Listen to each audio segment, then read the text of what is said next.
It's Keiron versus Terran, but what is different this time is the Keiron has been patched. The indie powers that be have brought out the Nerf bat.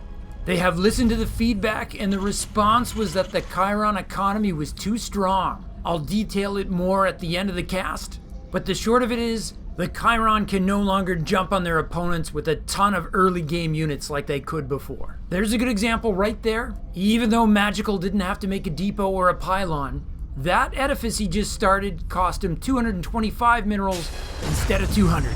And that slows you down, hopefully closer into line with the other races. Really, we'll just have to watch and see.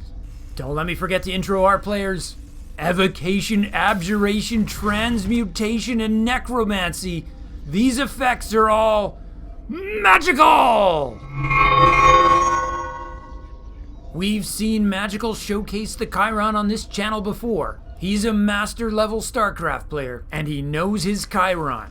Our Terran player is a French hitman who has a disturbing relationship with a young Natalie Portman. He is Leon!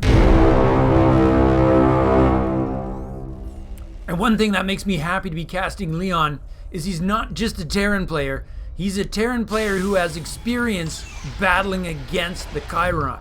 So he's not going to be weirded out by everything he sees. His racks completes, he starts a Reaper, and he's getting the minerals to put down his command center. That converter's trying to delay him. An SCV's got 45 hit points. A converter's got 20 with 20 shields. So the converter's got less, but the regeneration is an advantage. Oh, I think Magical forced Leon to put his command center down in off position. Once he's done building it, he can reposition it. But that's one of those early game edges that Magical can count as a victory. Meanwhile, the Keiron has his own natural expansion underway and he's building a sanctum. The Reaper takes the back Reaper door, cutting down that rush distance, something you can do on the map Blackburn. Magical is trying to shape in some Volts for defense. He's got 2. A Reaper wins this one-on-one, but it looks like 2 is enough to repel the Reaper. Volts really do well in packs. Similar to Marines, they can shoot over top of each other, and that makes them so very effective in a death bowl. Factory going up for Terran. Oh, fire in the hole! Ever notice how every unit seems to be able to land on its feet perfectly from a grenade shot? There needs to be an animation where one falls to their feet and then rolls and gets back up. Oh, Magical's making an outlet. It might be Kate Spade purses, but it could be Lululemon. Kidding aside, he's going for early air. The Volt's repositioned to guard the Reaper door, but the Reaper's actually going back home. Leon's worried he's building a bunker back home. No doubt he's seen the power of an early Volt pack and he's taking precautions. His factory's finishing up though, that's gonna help him feel more secure. Magical starts up a foundry, that's gonna let him unlock the Umbre. That's still gotta be my favorite unit, just the look and feel of it. The Umbre are those balls that suddenly uncloak an attack. Leon still's trying to see if he can micro his Reaper to get something done. Maybe pick off a Volt? But the Volts are very different than Lings. Much harder to get away from with that range. Magical's up 2 workers, but it's Leon who's ahead on mineral production. That's the power of mules. Oh, the Keiron can't just use Energize to get faster mining anymore.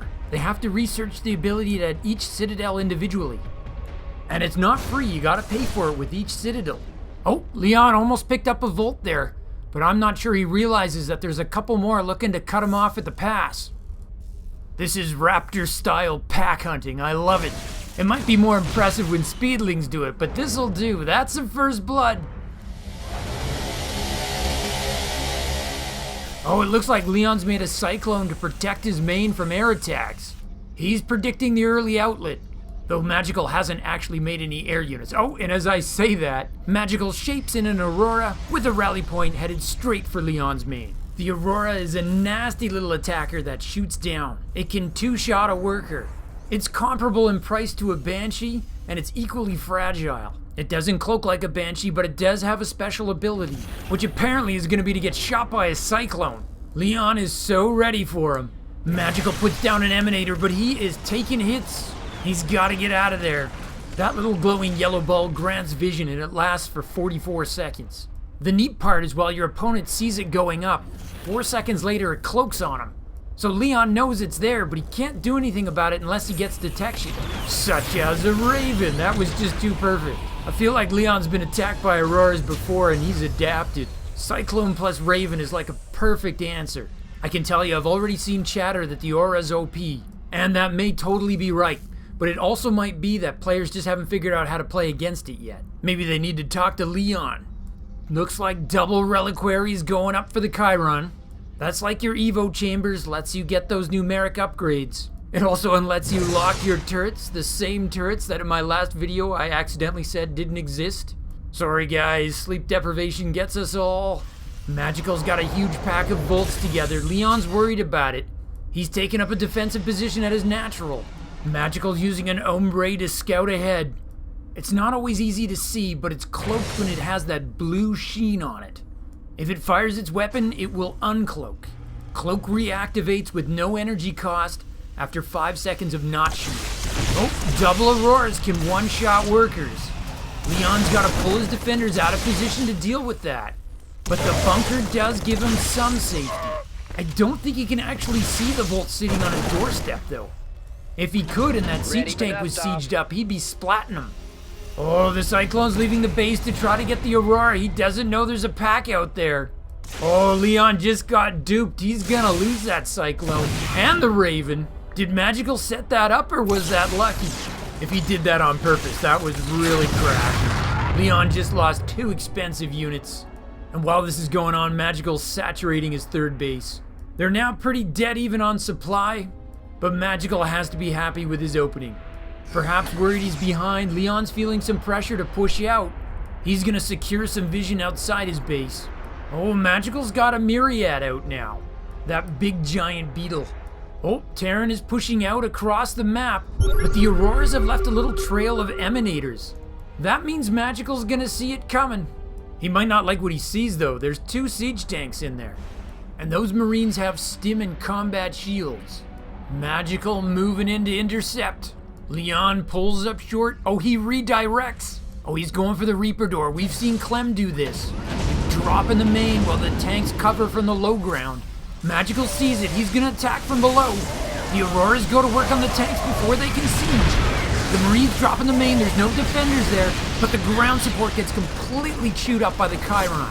The Marines are on their own, but they stim to do damage. 8 converter kills, 4 converters. All those innocent little dudes ever wanted to do was to convert things. Here comes the Bolt Rescue Squad. Oh, but the Marines stim again.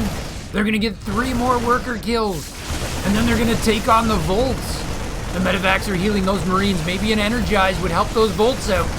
There is not enough defenders. Leon retains control of the Keiron base. Now there's a Myriad coming up the ramp. He's thinking about it. 2 more are gonna join him. Magical doesn't want to trickle his defenders in. He needs to form them together into a fist. He's also kind of got this second group waiting downstairs here. But that Citadel's getting really low. He's gonna get it. Leon gets himself a pudding pop. And then he picks up to get away from the Myriads. Those Elytra cannot hit air. Oh, but the Volts downstairs can. Oh, he just picks them right out of the air. Magical avenges the loss of his Citadel. And he's counterattacking with 2 Auroras. They sneak in an Emanator and look to see if they can damage the production line. They're gonna get chased out by Marines. Leon saw that Emanator going down, so he knows to scan and get rid of it. Magical finds himself down 6 workers. He wants to rebuild that converter count. The advantage he has though is he's double expanded and he's taken the gold. Leon's just getting around to his 3rd. Those Auroras have really kept him busy. And they're still out there causing trouble. He may have to cut production of his Medivacs and get some Vikings out to defend against them. What he does have though is a Ghost Academy up, and he's researching enhanced shockwaves. Such an excellent choice for combating the Keiron, who like the Protoss have shields on all their units. Dropping 100 points of shield damage in splash is a pretty big deal. Leon though does not yet actually have the ghosts to fire those EMP rounds. And he's got another problem. Magical's moving out on him. I really like this. He's gonna keep his opponent busy while he gets his gold up and running. Oh, it's a big clash. Those Myriads need to get in there. Notice that the tanks can splash the Elytra drones. They look like they're flying, but they're not. They're ground units. In one of my earlier Keiron videos, I alluded to the idea that the Myriad was analogous to a swarm host. That's kind of close, but I want to take that back. They're more like ground carriers, because they have to pay for those drones and produce them. The other thing about the Myriad that's so interesting that you rarely get to see is that the Myriad, the big beetle part, can actually attack itself. It's not like a Starcraft Brood War Scarab that just sits there. But the Myriad's attack is only melee range, so it really is all about the Elytra. Oh, Magical's trying to lock down his base by adding air turrets. The Stratus, which, according to me, did not exist last week. If you saw them earlier, it was all in your head, because I can't be wrong. Oh, it's a Keironian tea party. I understand they prefer chamomile and ginger. Oh, hold the phone, Magical made a space doggy. It's a Titan, people. That beast is vaguely like an Ultralisk that shoots. And one of the things that's so awesome about him is he can actually shoot while he moves. No stutter step required, he's like a ground phoenix. Though not quite that good. Oh, is Leon finally gonna get those annoying Auroras? No, he is not. So close, why won't you die? Get him! Leon is making ghosts. And even more exciting is Magical's actually making an Aegis. Just gotta figure out where. Oh, Magical's just showing off for me now. He's making everything, including inducers. That's a powerful long-range siege unit. It fires this powerful, what I call a boomerang blast. It shoots out and then comes back to the inducer. Oh my god, the Auroras defeated the Marines. One Aurora survived. Anyway, the problem with the boomerang blast is when the inducer fires, it often looks like the Keiron are getting attacked. It definitely takes some getting used to. But what's awesome about it is that it's a great game mechanic. The closer the inducer gets to its target, the faster its rate of fire becomes, because the return time is lessened. How cool is that? They came up with a logical reason to have a unit that fires at different rates. And balance-wise, it's perfect, because if you want a long-range shot, you're gonna have a slow rate of fire. Oh man, energize on the gold. Terran does not want to let that— Whoa! Look who just walked into the room, people. That is Scion race's royalty right there. That is the first appearance of the Aegis. At least for me, anyway. You think I can get him to sign my autograph? Maybe my forehead? Play it cool, Zugzwang. You're coming on too strong. Oh, look at this. Magical's going low-tech. He's adding in extra edifices. I think he's thinking ahead and thinking about how can I remax my army quickly. For that, you need a lot of charges, and edifices give you that more than any other building. Oh, EMP hit, knocks out all the shields. That and the missile turrets, those are pretty strong against the Auroras as well. I'd be tempted to scatter a few Widow Mines. You don't want to let those things just fly around without risk. Oh, Terran's forward sensor tower is really giving him some good intel here. Magical, of course, wants to remind us his units have ability to plant vision as well. He's up to 3 space dogs at this point. That is a really powerful army, probably fueled by that energizing gold base. Energize makes the workers mine even faster, so with the gold base he's effectively got compounding double acceleration. Let's call that the Wall Street maneuver. Leon's gonna send his entire army after the Auroras in a fit of rage. I'm with you, Leon, EMP those suckers. But here comes the real threat and retaliation. Terran scans it and knows he needs to pull back. There's space doggies in there. Oh, Leon's not just pulling back, he's trying to lure the Keiron into his siege tanks. And he's finally gonna get in on the gold rush. And not to be outdone, Magical's gonna try to take that center top base. Double expanding, in fact. Anywho, Terran is maxed out now, and he's about to catch up on numeric upgrades. And with his extra pennies, he's making himself a fusion core. Seems fair to me. If you get to have space dogs, I get to have battle cruisers. Hold the phone, Magical's going double zenith. That's one of the Keiron buildings that actually got patched cheaper. Those are gonna let him build paragons, those capital ships. We are gonna be treated to some late game tech here, people. Leon's gonna be glad he has that fusion core. Leon may be maxed, but it's Magical who has the bank right now. That could change as the game goes on, because it's Leon who will have the late gold base. Oh, Terran catches the Citadel shaping in. That's a quick booty pop. There is so much DPS in that Terran ball right now. There's like no time for Magical to get a cancel off. Well, this has gotten really interesting. I see solid arguments for both players being in the lead right now.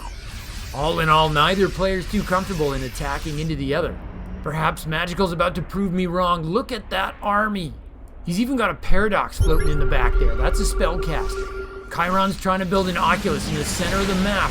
Leon's really hoping to fight in range of his tanks. But if he sits back too long, he might get whittled down by the inducers. Oh, we got a cloak ghost moving in for an EMP. No, that was a nuke. Oh, it's the old nuke right in front of you. I think this is a distraction, though. Terran's got a simultaneous assault on the main. It's a drop right past the Stratus. Oh, the Oculus did get built, but it's gonna get nuked. One converter stayed back to watch it with great interest. The Marines are taking down the Zenith, and it's a relocate by the Aegis. Magical, you rock. Leon doesn't want to take on that kind of firepower. He moves down to the natural. He's gonna focus down the inducer, but the Aegis follows them to the natural with another relocate. The Marines are like, what is this? Battery overcharge, we're sorry, please come back. Of course, while I'm having too much fun watching this, the real battle is waging in the middle of the map. EMP's softening up the Keiron death ball. The inducers are just wailing away because there's an Oculus providing vision right on top of the Terran army. They look like those little rays of spinning sunshine. They do not time out, and they are permanent until that Oculus is destroyed. And that's gonna give the inducer that incredible range. Leon can see the sunshine rays, he just can't do anything about them. Magical's really starting to invest in the Oculus, and that is giving him vision all over the map. He's got the bank, he might as well use it. Extra foundries going down, Magical's looking to add in extra cloaked Umbrae. Keiron looking to push in through the inhibitor zones. They're gonna have to eat tank fire if they do that. It's a Volt hit squad. I'm sure the Terran will get a charge out of this. Oh, double EMPs! The inducers were in the front, they lost all their shields. And the Marines just cleaned them up. The Elytra try to get in and do their thing, but the tanks just pound them. Oh, Liberator's defending the goal. Those guys can definitely one-shot a Volt. We're nowhere near a Crimson Zone here, but an insane number of Volts have died in this game. Ooh, lime-colored circles of doom. We don't usually get that. A bit of a standoff here, but the battle rages on in the center of the map. The EMP's doing their work. In the blink of an eye, the Keiron supply plummets. The vaunted space doggies just got murdered. There are a few things sadder than Myriads trying to run away. They just can't do it. Oh, and the reinforcing bolts are gonna melt. There is too much firepower in that Terran army. As I say that, he pulls back, his force is exhausted. But I don't think he needs to, especially not with an EMP. Those ghosts are just gonna clean him up. Except that the Paragons are here. For a second, it was looking like the game was over for Magical, but that's what I call reinforcement. Leon hits the EMPs, it takes out the shield, it takes out the energy. Meanwhile, Leon maxes back out and starts researching the Yamato camp. Those triangular flying paradoxes can cast 100 hit point shields on allied units, but it looks like the Paragons will need more than that. Liberators do have poor air DPS, but it's splash, so it's particularly good against mutas, but maybe not so much capital ships. Leon split his forces. The Liberators have peeled off to attack the base, and low on EMPs, he pulls back. Oh, he's got one more. He de-shields all the Volts. Oh, the Liberators have found the Aegis. This is a match made in hell. They cannot target structures. Oh, the Liberator force just gets cut down. One survives to get into position, but the reinforcements are here. I think the Volts can reach him. No, they pull back. It's a job for the Paragon. They're each gonna fire a shot, and that Liberator offensive is over. That made the Aegis look absolutely sick. But as bad as that went for Terran, Leon's remaxed. He's got a 50 supply lead, but it's gonna vanish quick. Have you ever seen that many Keiron shape in at once? That was rhetorical. It is not necessary that you type in an answer. Big clash. Scan shows the way for the EMP. But the Paragons have so much firepower now, they're just ripping through those Liberators. Leon's adding 3 more starports to try to get in on the air game. Terran's tank supply is becoming less and less useful as Keiron takes to the sky. Oh, Leon's eyeing the top center base. He's seen it. It's a fresh pot of minerals he doesn't want the Keiron to have. That poor Ultralisk in the middle's like, hey, leave me out of this. Magical's already got his Aegis in place. Oh, he activates the shield. Everything inside is invulnerable, but he can attack out of it. The tanks are just pummeling the shield, though. They bring it right down. The Marines are deep yellow, though. This is tense. 60 supply lead for Terran, but can it crack the Keiron D? The Marines stutter step up the ramp, but they are met by the bulwark blast of the Aegis. Magical shaping in Umbrae. Leon's producing Vikings. A 6-sphere hit squad of Umbrae is sneaking out. Are they trying to circle around behind the Terran forces? It doesn't look like Leon can see them, but he seems to be following them. I think that's a coincidence. Magical still trying to get that base up.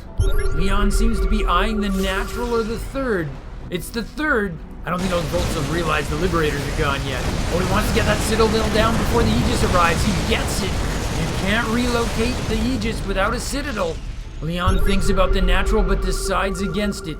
But when he pulls back, he's gonna roll right by the Umbre. They do have the Wraith Chamber up there, which in addition to sounding really cool, it gives them a very nice damage buff right when they uncloak. It gives them a range increase too, but they do not need it right now. Terran is getting sandwiched. Terran's taking it on 3 sides. His supply is plummeting. With this pincer maneuver, Magical has gotten back in this. He may even have stolen the momentum. There are no siege tanks to fall back to here. And suddenly the Myriads are looking a lot more scary than before. Oh, but the Umbre are not done either. They're headed north. Leon's making triple tech labs. He definitely wants battle cruisers to deal with those Paragons. 10 Umbre working together makes for one surprise punch. This is how they are meant to be used. Pure shock surprise value. I thought he was going for the workers. He was going for the fortress. I think he's gonna get it. Hug SUVs, hug! It's a controlled demolition. The workers did not love their fortress enough. No doubt the fortress died of a broken heart. Oh, now the Umbre are going after the gold. They are everywhere. They are not cloaked though, so the Marines do have a chance to cut them off and deal with them. EMPs knock out a bunch of shields. But at this point, Magical got his money's worth. He got himself the supply lead, he has the income lead, and he's got a scary force crawling towards the Terran main. The space doggies, the Titans, are going right at the fortress. Down, Fido, down! The Paragons get in on this, and it is over. Not even a full fortress hug can save it now. 3 battle cruisers are about to pop out. Can they help the Terran out? Because Leon is running out of operational bases. Well, Magical might actually get on top of his starports. The BCs need to squeeze out right now. They do. But they are facing so much DPS. They're just going to get focused down. It's GG. Big time comeback for Magical. Leon almost had him, but maybe got flummoxed learning how to deal with that Aegis. Fun game. And so close, great back and forth. I felt like Leon almost had this at one point. Okay, so what I'm gonna do here is run the November 28 balance update on the top left of the screen while we show highlights of the game. So you can read it if you're into that stuff, or you can enjoy the highlights as I comment on the game itself and give my thoughts on how Terran players might choose to play against the Keiron. So, to start us off, here's my caster's hindsight bias in action. And it's just a theory, but Leon was way ahead when he split off his Liberators to go for the harass. Now that's a move I can get behind, as you have to do economic damage to win the game, and out multitasking someone is always a way to grab a W. But it looks like if Leon had kept his army together, his main force would not have been defeated. It would have been too strong. The Paragons could not have defeated the ground army with the Liberators adding that splash on top of it. And then, in theory, Leon could have advanced his army into a single force and sieged up on the Keiron's bases and eventually won from there. As we learn in this video, the Aegis' shield is not that big a deal against a squad of tanks. But instead, in the actual game, when Leon split off his Liberators, he ran into the relocating Aegis and they just got slaughtered. Props to Magical for being so fast with that. Very impressive. Again though, you can't be overly critical of Leon's choices in the moment, as I could totally see a scenario in which that actually worked. Say if they set up circles outside the Aegis' range. So you appreciate the Liberators can't attack the Aegis in defender mode. They could in fighter mode with the Lexington rockets, as the Aegis counts as an air unit, but they're not going to get the advantage of their splash with only one target. Interestingly, what we really did get to see in action in this game, if we go back earlier in the game, was that the Aegis' relocate ability combined with its bulwark blast is pretty amazing against Marine drops. And taking away the fear of the Terran Doom drop is a pretty awesome thing for the Keiron. Early in the game, Magical loses his Citadel to a Terran drop. Once he has an Aegis, that crap comes to a complete halt. The other thing that Magical really showed us is that late game, if Keiron gets a bank, they can start going nuts on the Oculus and get vision all over the map. Kind of like a Zerg player who has their creep spread everywhere.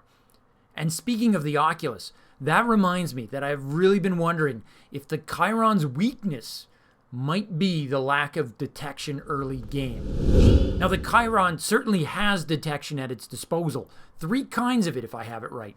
But my point is, I don't see any of it really being used all that much in the early game. Keiron players don't want to be spending their money on Oculus early in the game. They just don't. It's like a tax that drains their ability to spend on other more important stuff. The Meridian is a decent detector with his Beholder spell, but he's a mid to late game unit, and players understandably want to use his energy for his powerful offense. You don't see players shaping him in for detection. And the Echo just isn't really getting used right now, or if it is, it's not being used in its Discord mode to enable detection. I'm not sure if Magical even built a conduit structure to unlock the Echo in this game. So what I'm saying is, if you play Terran against the Keiron, consider mixing in an old-style Banshee rush. This will keep the Keiron honest, and sometimes you might catch them off guard and without detection. If they have to pay for Oculuses, for example, the Volt Pack is going to be that much smaller. And even more important, every time they're forced to build an Echo, that's one less Aurora to worry about flying around chewing up your workers. I mean, imagine a DT rush on the Keiron. How do they hold that? Now I can already hear the complaints. Zug, I tried that and I got killed by pariahs before I could even tech up and get it ready. You need to spend money to defend. And that's probably true. It's not going to work every time. But what I'm saying is if you mix it in at random, it's kind of like Rax rushing. You do it just enough to make sure your opponent thinks it's a real possibility so they don't get too comfortable. Anyways, it's the Wild West right now. Super interesting times. Thanks for watching. Don't forget to tip your waiters. Hit that subscribe button. You know what? Forget subscribing my channel. You should be subscribing SolStice's channel, the dude who actually creates all these cool units for us. I'll have that link in the description below along with the Discord channel. Any you from my base to yours, Zugzwang out. To continue your Starcraft journey, Nova advises you to click the video in the upper rectangle. But Kerrigan warns you to watch your 6 and click the video in the bottom rectangle. Or you can stimpack your Starcraft experience. Subscribe to Zugzwang Starcraft. Just hit the circle. From my base to yours, Zugzwang out.